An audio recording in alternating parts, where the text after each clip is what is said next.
Good evening, my fellow Albertans.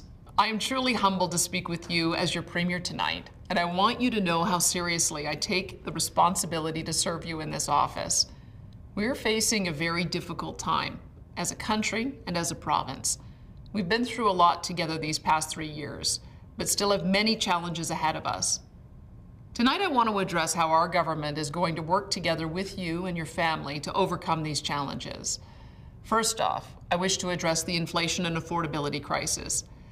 The severity of this crisis has been primarily caused by years of record spending and debt by the federal government in Ottawa, combined with a continual string of anti-energy policies that are driving up the price of fuel, electricity, heating, food, and everything else we need to live and raise our families.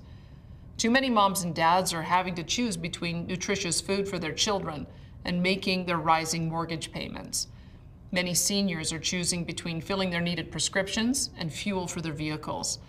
As a province, we can't solve this inflation crisis on our own. But due to our strong fiscal position and balanced budget, we can offer substantial relief so Albertans and their families are better able to manage through this storm. That is why our government will be implementing a series of affordability measures to benefit all Albertans, with additional targeted relief for seniors, the vulnerable, and families.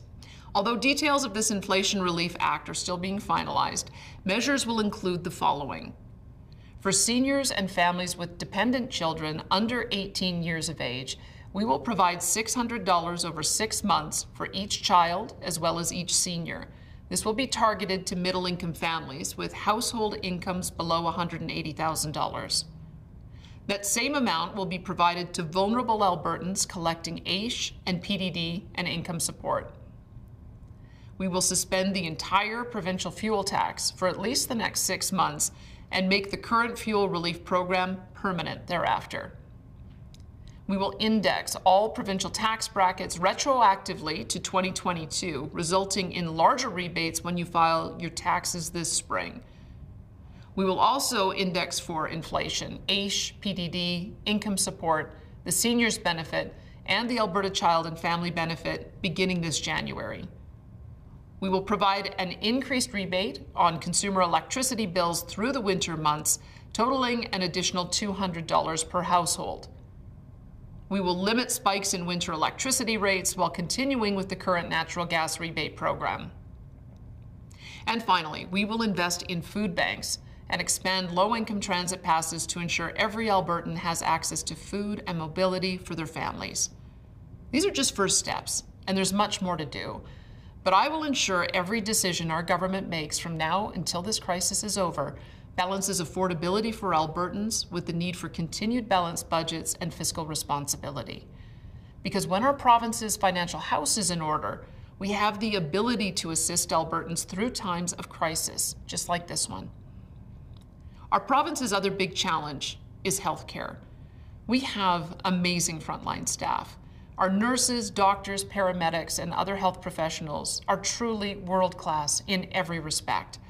But we have far too many managers and consultants, and not enough health professionals on the front lines caring for patients. Albertans are waiting too long for emergency room treatment or to have an ambulance arrive when they need it. Surgery times are far too lengthy, leaving many in pain or at unacceptable health risk. The answer is not the opposition's plan to throw billions more into the system. They already tried that once. It failed and almost bankrupted the province.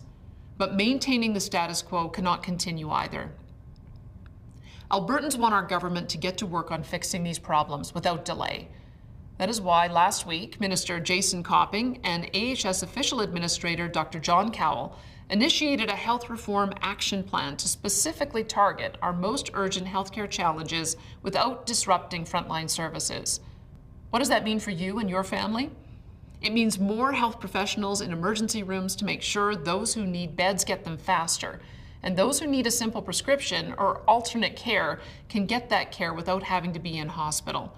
It also means ensuring we don't have ambulances waiting with patients at the emergency rooms so our paramedics can get to more calls faster. And it means getting more surgeries done and wait lists decreased by using specialized surgical centers and underutilized rural hospitals and operating rooms that are just sitting there empty. We will also be looking at ways to gradually restore healthcare decision-making to local communities and health professionals on the ground, and to encourage a stronger culture of innovation and patient care. This will take time and patience, of course, but I am confident that it will result in better healthcare for Albertans when and where you need it most. Finally, I'd also like to speak about our province's relationship with Ottawa. As Albertans, we love our nation deeply. Canada is our home, and Canadians are family. However, the federal government's treatment of all provinces, most especially Alberta, is unacceptable. The government in Ottawa is intentionally and systematically attempting to control and regulate all aspects of our province's economy, resources, and social programs. Through equalization and transfers, they funnel billions of your tax dollars away from you and into a black hole of federal bureaucracy and vote-buying arrangements in other parts of the country. These continual federal attacks on our economy and provincial rights cannot be allowed to continue. The Canadian Constitution is clear. The federal and provincial governments are equals. We both have sovereign areas of exclusive federal and provincial jurisdiction. Albertans, not Ottawa, are in charge of developing and exporting our resources, growing our economy, and delivering healthcare, education, childcare, and other programs in the manner that we, as Albertans, choose. In about a week's time, our government will introduce the Alberta Sovereignty Within a United Canada Act. This legislation is designed to be a constitutional shield to protect Albertans so that when Ottawa implements a policy or law attacking our economy or provincial rights, our government will not enforce these unconstitutional measures in Alberta. We will put the rights of Albertans first, always. Now, some are attempting to scare folks into thinking that this legislation has something to do with leaving Canada. Nothing could be further from the truth. In fact, this new law will have the opposite effect. By restoring and respecting the constitutional rights of our creative and diverse provinces, including Alberta, Canada will become stronger, more prosperous, and more unified than ever. As Albertans, we must no longer ask permission from Ottawa to be prosperous and free. We must be free to chart our own course as a senior partner in a strong and united Canada. In closing, my fellow Albertans, I wish to speak about something personal. Serving as your Premier is by far the most challenging thing I've ever done. I know that I'm far from perfect, and I make mistakes. And having spent decades in media and hosting talk shows, I discussed hundreds of different topics and sometimes took controversial positions, many of which have evolved or changed as I've grown and learned from listening to you. But I know I'm not a talk show host or a media commentator any longer. That's not my job today. My job today is to serve each and every Albertan with everything I have and to the best of my ability, however imperfect that may be at times. I must be humble, listen, and continue to learn from you. I must also be strong, focused, and determined to do what I believe to be in the best interests of Albertans, no matter how hard that is.